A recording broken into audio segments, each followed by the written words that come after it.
Hi everyone, welcome back to JSK mind educational classes. आज का जो अपना टॉपिक है वो है diabetes insipidus. Diabetes insipidus endocrine system के जो डिसऑर्डर है उन्हीं डिसऑर्डर में है ये डायबिटीज़ इंसिपिडस। एंडोक्राइन सिस्टम से रिलेटेड डिसऑर्डर में डायबिटीज़ इंसिपिडस आता है, जिसको शॉर्ट में डीआई बोलते हैं ना, डीआई। तो इस वर्ड को देखिए, डायबिटीज़ है ना, डायबिटीज़ इंसिपिडस में जो ये डायबिटीज़ वर्ड आया है इसका ध्यान रखना। इसका जो इस डिसऑर्डर में जो ये वर्ड है इसमें इसका दूर दूर तक शुगर से और जो इंसुलिन हार्मोन है उससे कोई संबंध नहीं है। ठीक है, ये डिसऑर्डर अलग है लेकिन एंडोक्राइन सिस्टम का ही है ये भी डिसऑर्डर।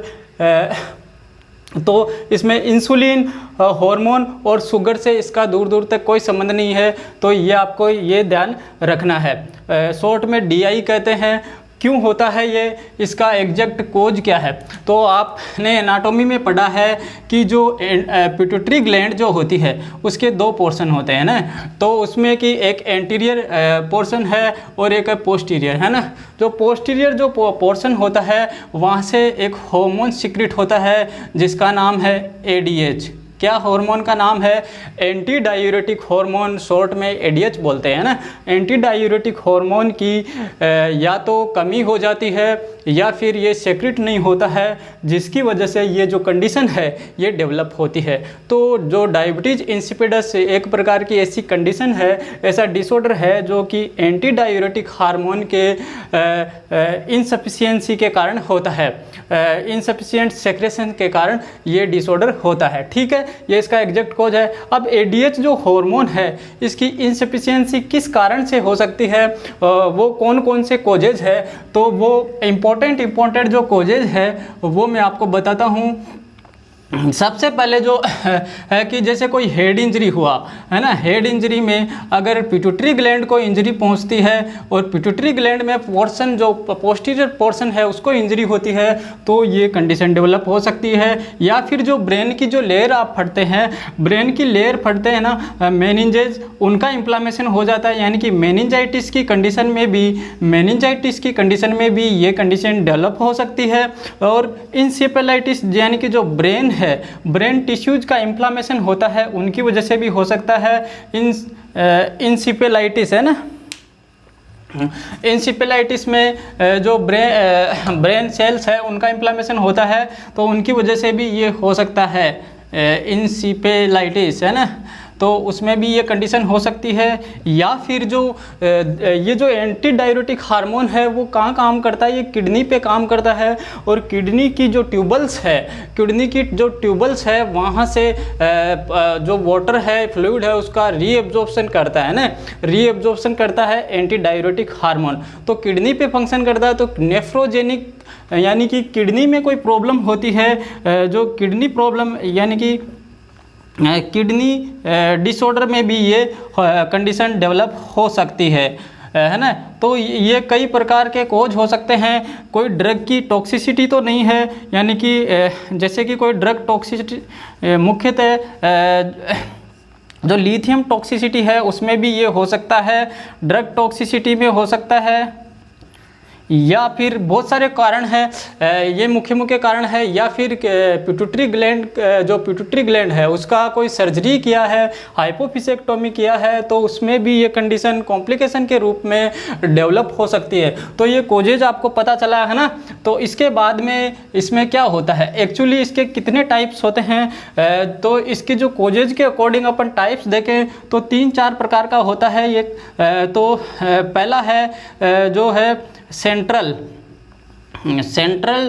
सेंट्रल डीआई, इसको मैं शॉर्ट में लिखता हूँ डायबिटीज इंसिपिडस को सेंट्रल डीआई। सेंट्रल मतलब जो सेंट्रल नर्वस सिस्टम, यानी कि जो पिट्यूटरी ग्लैंड में कोई प्रॉब्लम होती है उसकी वजह से अगर ये कंडीशन डेवलप हुई तो उसको सेंट्रल डीआई कहते हैं। दूसरा है नेफ्रोजेनिक है ना,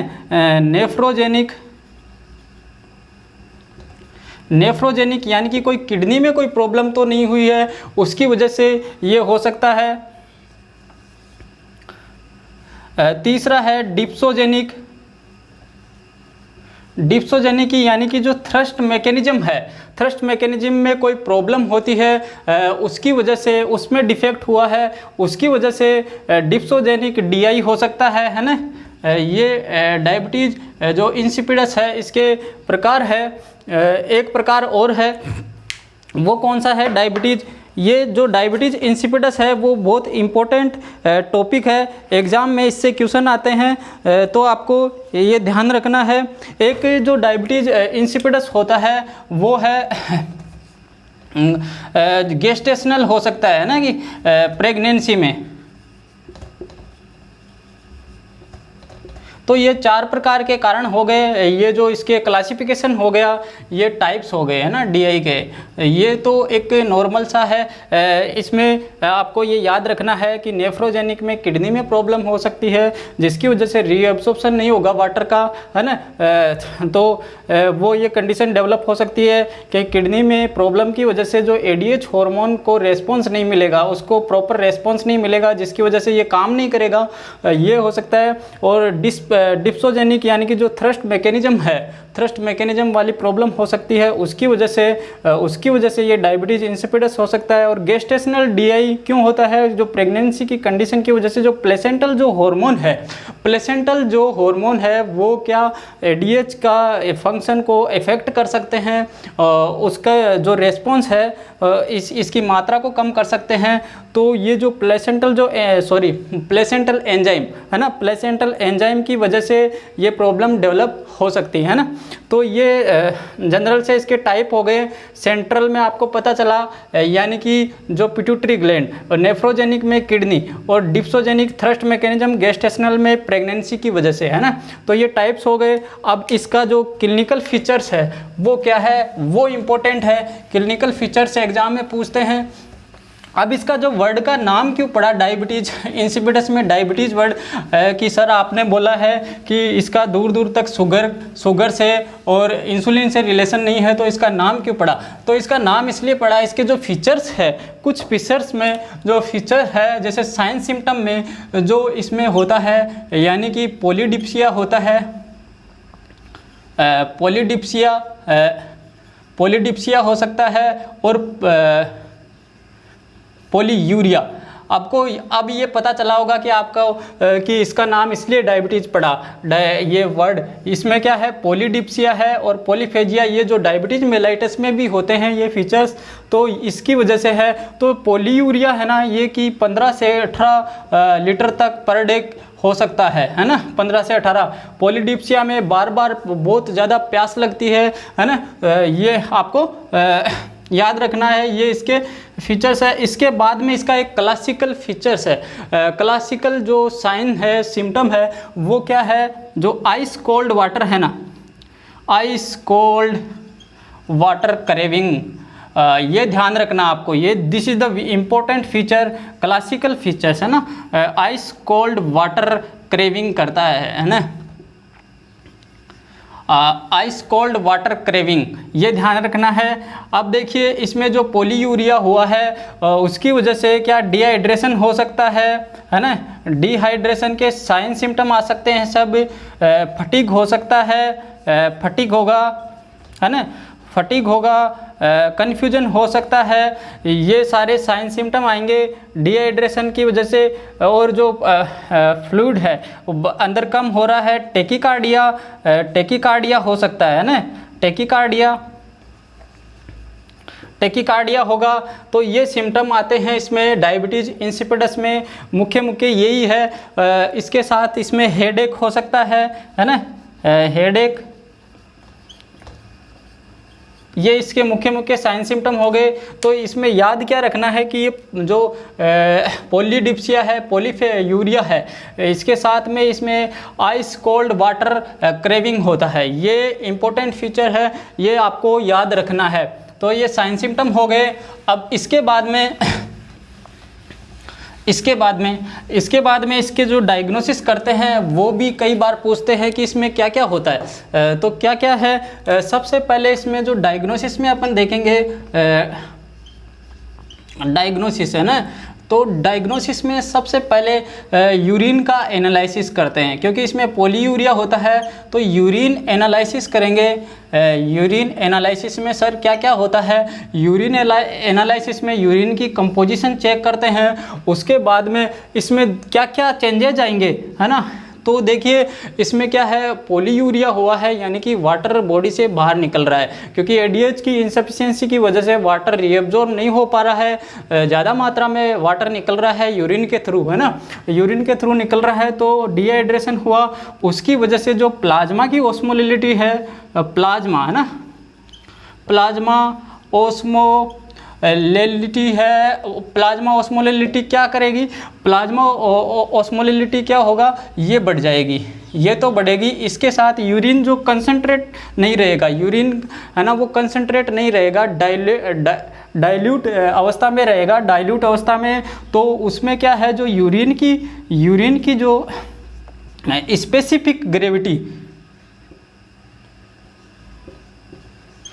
स्पेसिफिक ग्रेविटी क्या होगी, वो कम हो जाएगी। क्या हो जाएगी?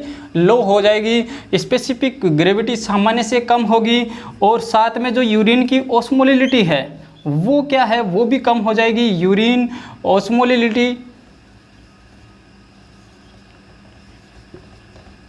वो भी कम हो जाएगी। तो प्लाज्मा ऑस्मोलिलिटी बढ़ी है, लेकिन यूरिन की स्पेसिफिक ग्रेविटी, ये ध्यान रखना है, ये एक बार एग्जाम में पूछा गया है। यूरिन की स्पेसिफिक ग्रेविटी जो इसमें है, फिर इसके सिम्टम दिए थे, जिसमें कि ये यूरिन एनालिसिस में कि इसकी जो ग्रेविटी पे क्या इफेक्ट, तो उसका ऑप्शन ये है कि ये डिक्रीज हो जाती है ना।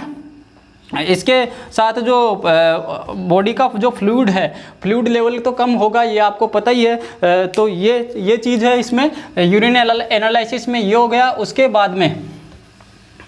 बाद में अपन क्या करते हैं, जो इसके जो टेस्ट है, कुछ इम्पोर्टेंट डायरेक्ट टेस्ट पूछते हैं, जिनके क्या क्या नाम है। एक तो है ये है फ्लूइड, ये याद रखो आप, फ्लूइड डिप्राइवेशन टेस्ट।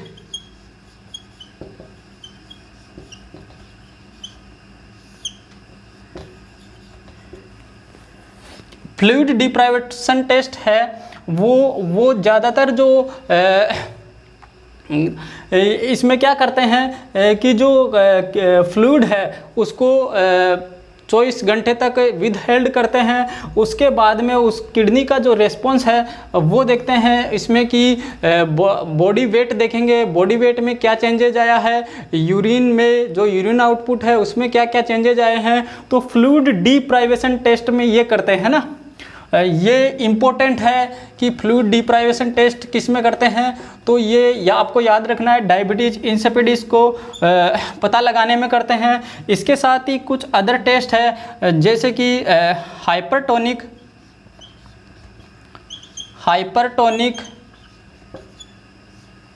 सेलाइन टेस्ट, है ना, हाइपरटोनिक सेलाइन टेस्ट भी करते हैं। हाइपरटोनिक सेलाइन टेस्ट के बाद में इसमें एक और है, हाइपरटोनिक सेलाइन टेस्ट हो गया, ये भी इसमें करते हैं। ये क्या है, साइकोजेनिक जो डायबिटीज इंसिपिडस है, ये ध्यान रखना, साइकोजेनिक डायबिटीज इंसिपिडस है, और सेंट्रल डायबिटीज इंसिपिडस का उसको पता लगाने में, उसमें डिफरेंस करने में इस टेस्ट का उपयोग किया जाता है ना। ये अदर टेस्ट में है, ये लेस कॉमन है, लेकिन कभी भी एग्जाम में पूछ सकते हैं ना, ध्यान रखिएगा।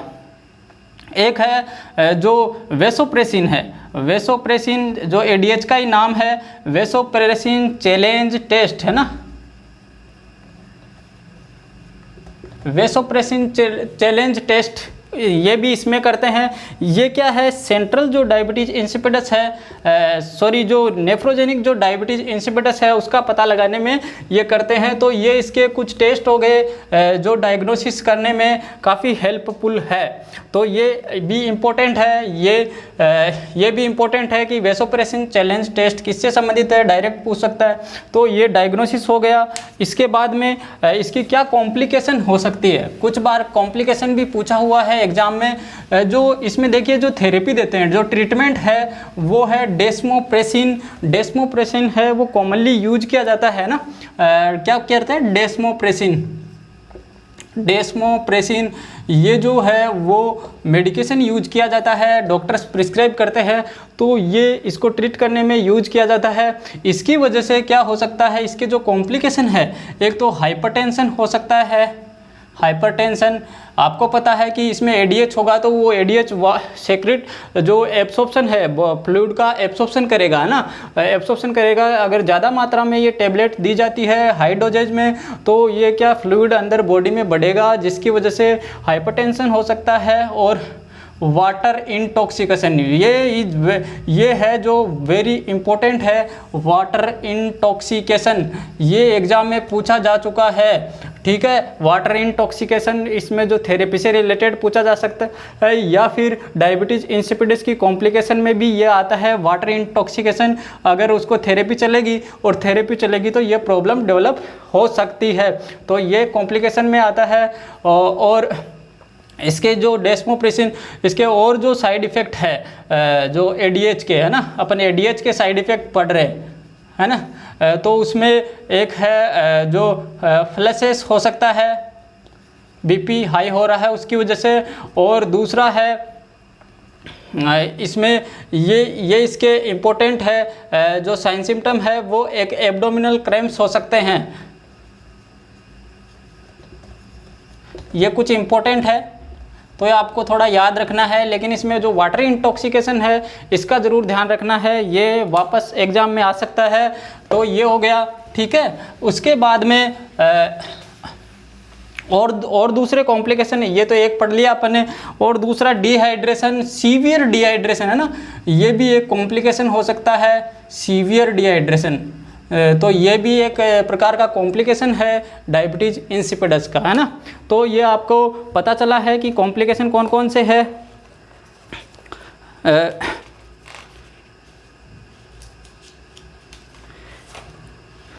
एक हाइपरनेट्रीमिया हो सकता है ना, हाइपरनेट्रीमिया, ये भी ध्यान रखना है इसमें। हाइपरनेट्रीमिया क्योंकि फ्लूइड है वो बॉडी में कम हो चुका है, हाइपरनेट्रीमिया, है ना, हाइपरनेट्रीमिया, ये भी एक कॉम्प्लिकेशन हो सकता है, तो आपको ये ध्यान रखना है। ये कॉम्प्लिकेशन हो गए। अब इसमें जो ट्रीटमेंट भी बता दिया मैंने आपको, और जो नर्सिंग पॉइंट्स है, जो इम्पोर्टेंट नर्सिंग पॉइंट्स है वो कौन कौन से हैं।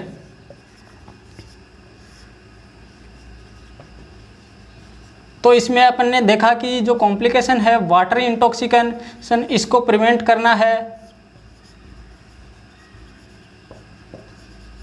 तो इसका क्या क्या करेंगे अपन, जैसे फ्लूइड है उसका जो आउटपुट है उसको मेंटेन करेंगे, यूरिन आउटपुट है उसका मेंटेन करेंगे, डेली वेट चेकिंग करेंगे, है ना, ये चीज़ें करेंगे। और जो ड्रग थेरेपी दी जा रही है उसकी जो डोज है वो कैलकुलेटेड डॉक्टर प्रिस्क्राइब करते हैं वो देंगे, जितनी डोज है उतनी देंगे। और ये है। और उसके बाद में इसमें जो हाइपरटेंशन हो सकता है तो इससे प्रिवेंट करना है। एक इसमें ऑर्थोस्टैटिक हाइपोटेंशन, ये भी ध्यान रखना, इसको प्रिवेंट करने के लिए ये भी ध्यान रखेंगे, प्रिवेंट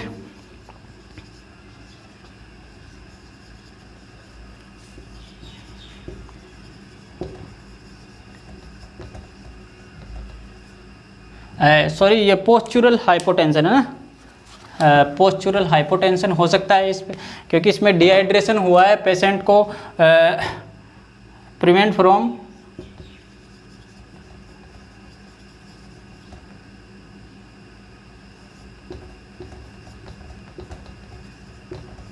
पोस्चुरल हाइपोटेंशन, ये ध्यान रखना आपको। इसमें क्या है, उसको प्रॉपर पोजीशन है, उसको पेशेंट को जो पोजीशन देंगे वो प्रॉपर देंगे, उसमें एकदम से उसको बेड से नहीं उठाएंगे, है ना।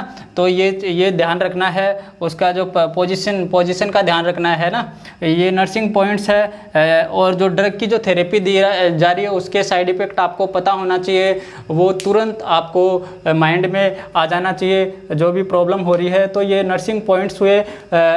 ये डायबिटीज इंसिपिडिस के बारे में इतना ही है। इसमें अपन ने इम्पोर्टेंट चीज़ें पढ़ी है, जो इम्पोर्टेंट चीज़ें पढ़ी है जो कि एग्ज़ाम में पूछी जा सकती है। तो अपन एक बार रिवाइज कर देता हूँ मैं। तो डायबिटीज इंसिपिडिस है वो अपन ने देखा कि ये ADH की कमी की वजह से हुआ है, इसकी इनसफिशिएंट मात्रा की वजह से हुआ है। ADH हार्मोन की कमी किसका इस कारण हो सकती है, जो पोस्टीरियर पिट्यूटरी ग्लैंड है वहाँ से ये सेक्रेट होता है, और ये है वो ब्रेन में या तो इंजरी हुआ है, ब्रेन इंजरी हुआ है, या फिर कोई इन्फ्लामेशन हुआ उसकी वजह से हो सकता है। इसके बाद में इसके हमने टाइप्स पढ़े। टाइप्स में जो किडनी में क्योंकि किडनी है वो रेस्पॉन्ड करती है ADH को। ADH anti diuretic hormone kidney पे फंक्शन करता है, तो किडनी में कोई प्रॉब्लम होती है उसकी वजह से भी ये प्रॉब्लम डेवलप हो सकती है। तो एक नेफ्रोजेनिक कोज हुआ, सेंट्रल कोज पड़ा जो कि पिट्यूटरी ग्लैंड का है, और सेंट्रल कोज के बाद में अपन ने जो डिप्सोजेनिक यानी कि डिप्सिया यानी कि जो थ्रस्ट मैकेनिज्म इफेक्ट हुआ उसकी वजह से भी ये प्रॉब्लम डेवलप हो सकती है ना। कि ये इतने अपन ने टाइप्स पढ़े। टाइप्स पढ़ने के बाद में इसके अपन ने फीचर्स पढ़े, तो इसमें आइस कोल्ड जो क्रेविंग है वो इम्पोर्टेंट फीचर है। जो इसके डायबिटीज़ वर्ड पढ़ा वो इसकी जो पॉलीडिप्सिया है, यूरिया है उस नाम से इसका है। तो ये वो इसके क्योंकि इसमें डायबिटीज़ लाइक 1-2 सिम्टम आते हैं इसलिए इसको डायबिटीज़ इंसिपिडस बोल दिया है ना। और ये हो गया। इसके बाद में अपन ने इसकी जो मुख्य टेस्ट पढ़े, डायग्नोसिस पढ़ी, तो उस डायग्नोसिस में मुख्य जो डायग्नोसिस है वो कौन कौन से है वो अपन ने पढ़े हैं। तो एक है फ्लूइड डिप्राइवेशन टेस्ट पढ़ा, और जो सेलाइन टेस्ट है वो पढ़ा, और इसके बाद में अपन ने देखा जो वेसोप्रेसिन चैलेंज टेस्ट है। उसके बाद में अपन ने ट्रीटमेंट देखा कि ट्रीटमेंट है ना, तो डेस्मोप्रेसिन या ADH जो हार्मोन है वो थेरेपी देते हैं। उसका साइड इफ़ेक्ट मैंने बताया, वाटर इंटॉक्सिकेशन वो ध्यान रखना है आपको, वाटर इंटॉक्सिकेशन का ध्यान रखना है। मेन नर्सिंग पॉइंट उसमें ध्यान रखना है कि वो चीज़ें देखेंगे। तो ये अपन ने इसके बारे में पढ़ा, एग्जाम में इससे रिलेटेड क्वेश्चन आते हैं, इसलिए ये टॉपिक आपके लिए काफ़ी इम्पोर्टेंट है। आपको वीडियो कैसा लगा, चैनल को सब्सक्राइब ज़रूर कीजिएगा। आप चैनल को सब्सक्राइब नहीं करते हैं तो आप चैनल को सब्सक्राइब कीजिएगा। इस चैनल से आपको निश्चित ही मदद मिलेगी, बहुत अच्छे अच्छे टॉपिक लेके आएंगे अभी। ठीक है, थैंक्स फॉर वॉचिंग।